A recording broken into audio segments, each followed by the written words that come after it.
안녕하십니까. 요즘에 생활 패턴을 조금 바꿨어요.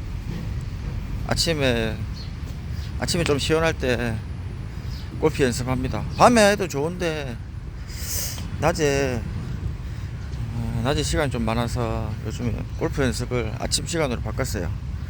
여태 연습하다가 이제 시간이 좀 쉴 타임, 그래서 좀 그냥 앉아서 쉬어도 되는데 오늘은 여자에 대해서 한번 얘기해 보겠습니다. 제가 이제 유튜브를 잘하지는 못하지만 유튜브를 오래 했지 않습니까?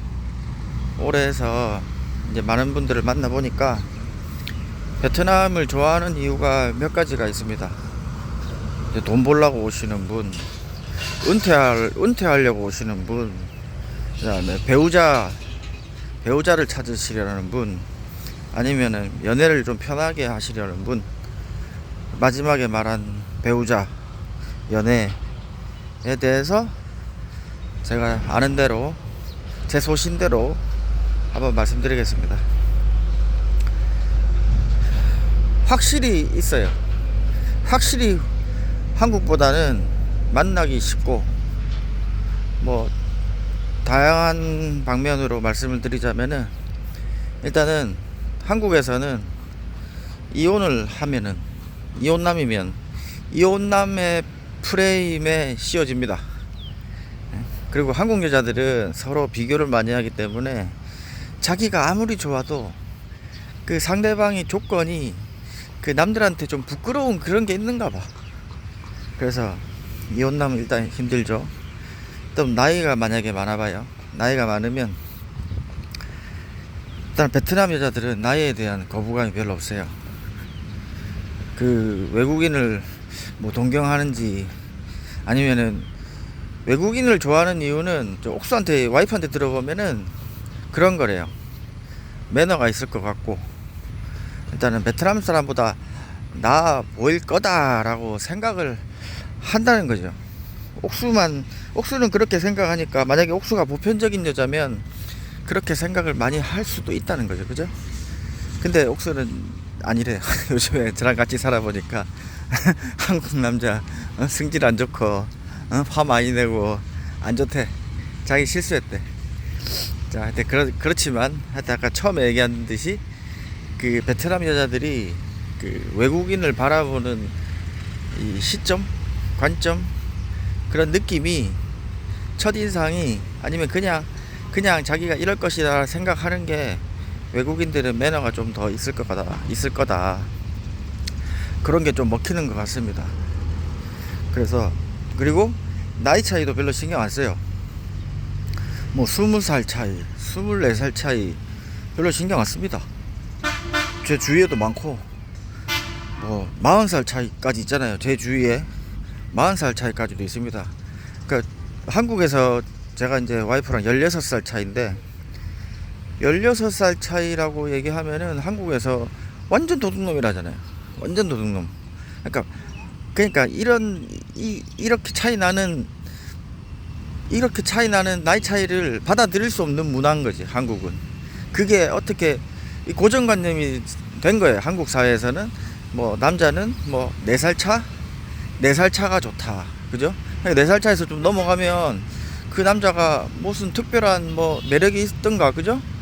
뭔가 있어야 되겠죠? 뭐 한국에서도 한국 사람끼리 띠동갑 결혼을 하시는 분도 있긴 있어요. 그죠? 근데 드물다 이거지. 근데 베트남에 살아보면은 나이 차 되게 많아요. 전부 다 대부분 많은데, 그 다들 이렇게 연애하고 결혼하시는 거 보면, 제가 이런 거를 봤을 때는 베트남 여자들이 외국인한테, 한국 남자한테 나이 차가 10살, 뭐 20살, 뭐 30살 이런 거는 중요하다고 생각 안 한다, 이런 것 같아요. 그래서 만나기는 되게 쉽습니다. 일단은 이혼남에 대한 편견도 없고, 나이 차이에 대한 편견도 없어요. 그리고 사람마다 다르겠지만 돈이 있고 없고에 대한 편견도 별로 없는 것 같아요. 이건 사람마다 차이예요. 돈을 너무 좋아하는 여자면, 한국 남자, 외국인 남자가 돈 많으면 돈을 보고 또 사랑의 감정을 느껴서 사랑할 수도 있는 거지만, 저는 옛날에 2019년에 왔을 때부터 돈이 없었지 않습니까? 돈이 없어도 그래도 만날 건 다 만나고 했어요. 만나집니다. 그냥 살다 보면 만나져요. 그래서 꼭 다 돈을 밝혀서 돈 때문에 뭐 10살 차이, 20살 차이, 30살 차이 이렇게 만나는 건 아닙니다. 일단은 베트남 남자보다 나을 것이다 라고 생각하는 게 뭔가 있겠죠. 아까 말씀드렸다시피 뭐 매너라든지 이런 저런 뭐 선진국 뭐 이런 저런 그런 게 있겠죠. 자, 그래서 만날 수는 있습니다. 그래서 저도 이제 라이브나 이제 사람들 만나보면은, 우리 구독자분들 만나보면은 되게 베트남 여자분들을 만나고 싶어 해요. 그리고 실제로 여기 와서 보면은 또 많이들 만나시고. 근데 제가 이제 한 말씀 드리자면은 안 급했으면 좋겠어요. 근데 만약에 여기가 한국이었으면은 만날 기회가 작으니까, 그리고 한국은 요즘에 저출산 국가다 보니까 결혼을 기피하고 출산을 기피하고 뭐 출산율이 0.7까지 떨어졌잖아요. 여기는 아직은 그래도 2입니다. 2. 그리고 살아보면은 베트남 문화는 그렇습니다. 그 인사치레 할 때 여자친구 있냐 이걸 많이 물어봐요. 그러니까 성인들은 가정을 꾸려야 된다는 거지. 그런 문화가 있는 것 같아요. 그러니까 그게 은근히 압박이 되는 거죠. 그러니까 그렇게 프레임이라 해야 되나? 이런 가치관이 정립되는 거지. 자기도 어렸을 때부터 자꾸 그런 문화에서 살다 보니까, 아, 성인이 되면은 여자친구가 있어야 되는구나, 남자친구가 있어야 되는구나, 그걸 당연하다 생각하는 거지. 그 한국처럼 뭐 솔로가 좋네, 뭐 욜로가 좋네, 응? 뭐 자유 혼자가 더 좋다, 뭐 그런 거 있잖아. 뭐 비혼주의 이런 게 아직 없다라는 거지. 있겠지만 아직 보편화되어 있지 않다라는 거죠. 제 생각입니다.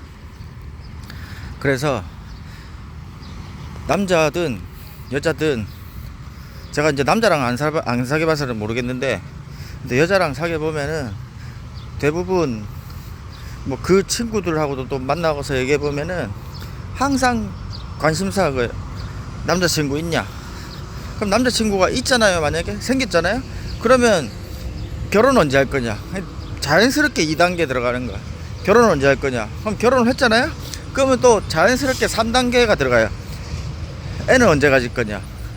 이런 질문을 제가 수십 번을 받았기 때문에, 제가 이제 대학교 다닐 때 솔로였을 때 대학 교수님이 맨날 물어봐. 여자친구 있냐? 매일, 거의 뭐 매일은 안 물어보겠죠. 지겨우니까.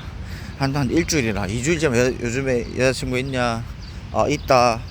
여자친구 있냐? 없다. 왜 헤어졌냐? 그럼 여자친구 있어. 그러면 여자친구 있다 하면은 언제 결혼할 거냐? 모른다. 뭐 이런 식인 거죠. 또 결혼을 하면은 또 주위에서 그럼 언제 애를 가질 거냐? 이런 식인 거죠. 그래서 아직 베트남은 그 연애를 해야 돼요. 이거 이렇게, 그러니까 연애를 안 하면 이상한 나는 뭐지? 이렇게 비교당한다 해야 되나? 그런 느낌이, 그런 게 있는, 그런 문화가 있는 것 같아.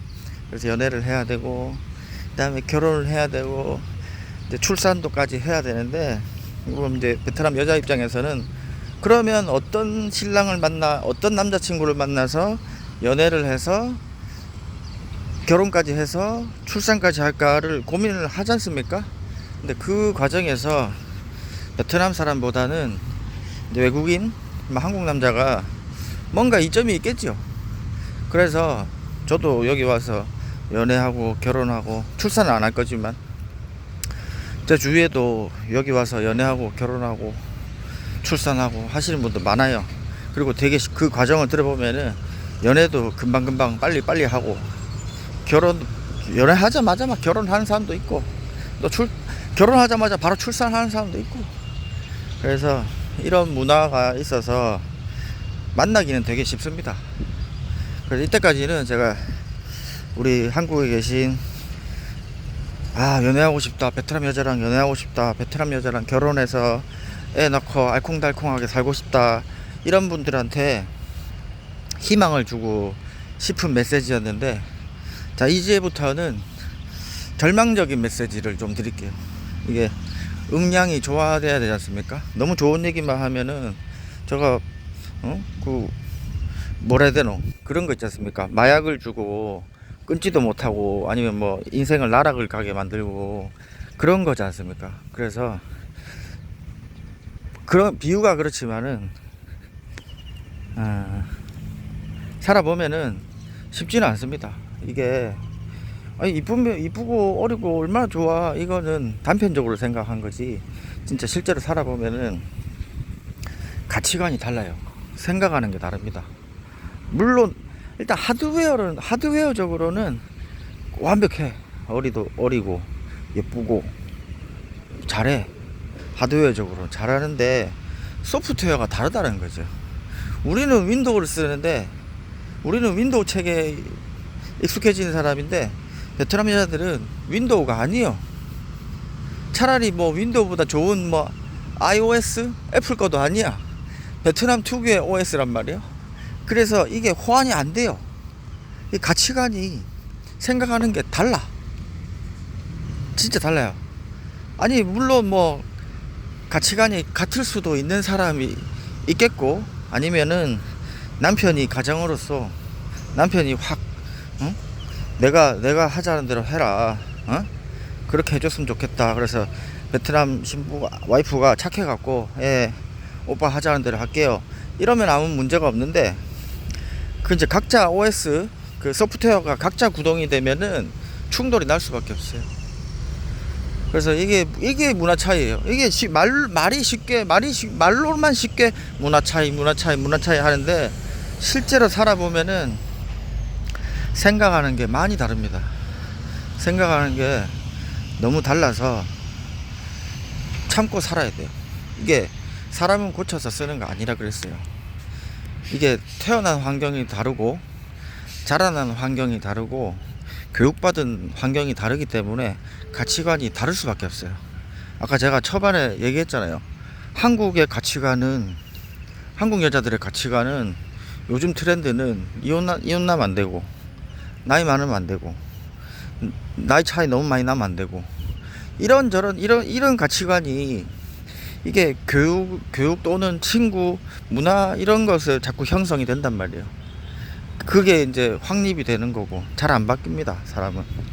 그래서 이미 확립이 돼 있는 한국 남자와 이미 또 확립이 돼 있는 베트남 여자가 만났을 때, 이게 한쪽이 양보하지 않는 이상은 충돌한다.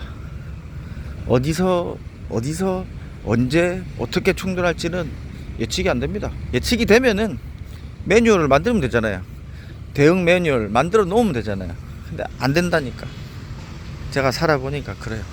그래서 장점도 말씀드렸고 단점도 말씀드렸지 않습니까? 그래서 제가 항상 라이브에서 얘기하는 게 그거지 않습니까? 천천히 좀 해라. 천천히. 급하게 하지 마라. 그리고 저는 한번 실패를 해봤기 때문에, 그거 뭐 또 재수 없으면 두 번 실패할 수도 있는 거예요. 일단은 한 번 실패는 확정이고, 두 번째 실패는 모르는 거예요. 이거는 확률이 그냥 50%인 거야. 그냥 뭐 또 실패할 수도 있고 안 할 수도 있고, 그 100%가 어디 있습니까, 인생에. 그래서 만나는 거 쉽다 이 말입니다. 그러니까 나이가 뭐 60이 넘어가고 70이 넘어가고 71은 넘으신 분도 연애해요. 그러니까 좀 대신에 이제 확률이 좀 떨어지는 거죠. 그 다음에 이제 70이 넘으셨는데도 연애를 잘 하시려면 자기 또 관리를 잘 해야 되고, 자기가 나이는 하드웨어, 그러니까 액면상 나이는 많지만 실제로 젊게 보이시는 분, 그런 분 있잖아요. 건강하고 밝고 유쾌하고 젊은 에너지가 나오시는 분이 있어요. 그런 분들은 이제 40살 차이랑 결혼할 수 있는 거야. 그래서 너무 본인을 과소평가하지 마세요. 한국 여자들이 한국 남자를 쪼그라들게 만든 거지, 자기들은 별거 없으면서 한국 남자들을 뭐 자꾸 뭐 비하하고, 또 페미니스트들이 한국 뭐 한남 놀리고 자꾸 그러는데, 여기 와보면 전혀 그런 거 없습니다. 훨씬 나아요. 베트남 사람보다 훨씬 낫고, 베트남 사람들 행동하는 거 보면은 답답하고 그런 경우가 많기 때문에 일단은 자신을 먼저 좀 가꾸고 일단 좀 만들어 놓으면 연애하는 건 쉽습니다. 대신에 연애는 하되 결혼은 천천히 진짜 잘 알아보고, 돌다리 깨질 때까지 두드려 보세요.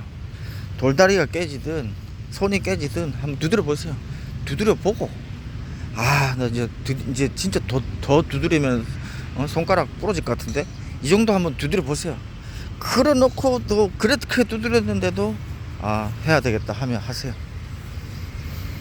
제가 뭐 남의 인생을 이래라 저래라 하려고 하는 건 아니지만, 그냥 먼저 와본 사람이 한 말씀 드리자면 그렇다 이 말입니다. 그렇기 때문에 여기 베트남 와서 연애하실 분, 결혼하실 분한테 좀 도움이 될까 해서 한마디 아침부터 해봤습니다. 감사합니다.